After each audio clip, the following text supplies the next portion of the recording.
Hello, friends. Not every kingdom was vast like Magadha or luminous like Kashi. Some were smaller, quieter, yet no less vital. They were the steady notes between thunder and lightning, the middle powers of the Mahajanapada age. Today, let us visit Matsya, Surasena, and their companions, the ones who remind us that history is not only written by giants, but also by those who knew how to endure in their shadows. Take Matsya, for instance. Nestled around what we know today as Rajasthan, its land was not as fertile as the Gangetic Plains, yet it raised hardy people. Farmers wrestled with the soil, traders carved routes across dry expanses, and warriors rode out with bows that sang in the desert wind. Its capital, Viratanagara, echoed with legends. Some say the Pandavas of the Mahabharata once hid here during their exile, blending into Matsya's life of resilience and grit. True or not, the tale clings to Matsya like desert dust to sandals, reminding us that even small kingdoms could carry great echoes.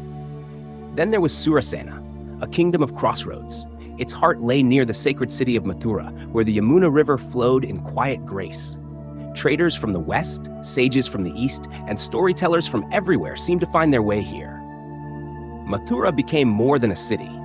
It was a crucible of faith, a stage where devotion would one day bloom in the stories of Krishna, long after these kingdoms themselves had faded.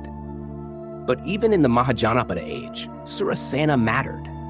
It was a place where merchants met soldiers, where wealth and worship intertwined. These were not empires, yet they endured because they understood balance. They knew when to fight, when to trade, and when to bow to a greater power. Sometimes, survival itself was an art form, and the middle powers practiced it with quiet mastery. They could not always crush enemies with sheer force, but they could adapt, negotiate, and weave themselves into the fabric of larger struggles. Picture it, a council fire burning in a Matsya village, where elders debate whether to ally with a powerful neighbor or stand apart, or a gathering in Mathura, where Surasena's rulers weigh tribute against independence, watching the tides of politics with sharp eyes. Here, choices were rarely about glory. They were about survival, dignity, and the hope of keeping one's people safe. And yet, these kingdoms were not without their own brilliance.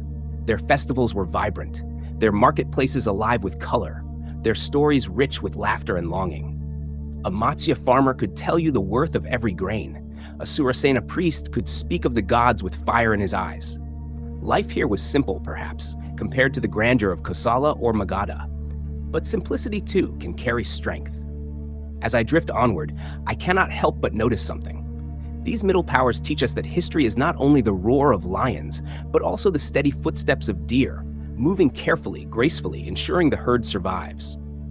Sometimes the greatest wisdom lies not in conquering, but in enduring. But endurance alone was never enough. These kingdoms knew well that survival demanded another skill, a subtler, sharper craft. How do you balance friendships with rivals, or rivals with friends? How do you build alliances when today's friend could be tomorrow's foe?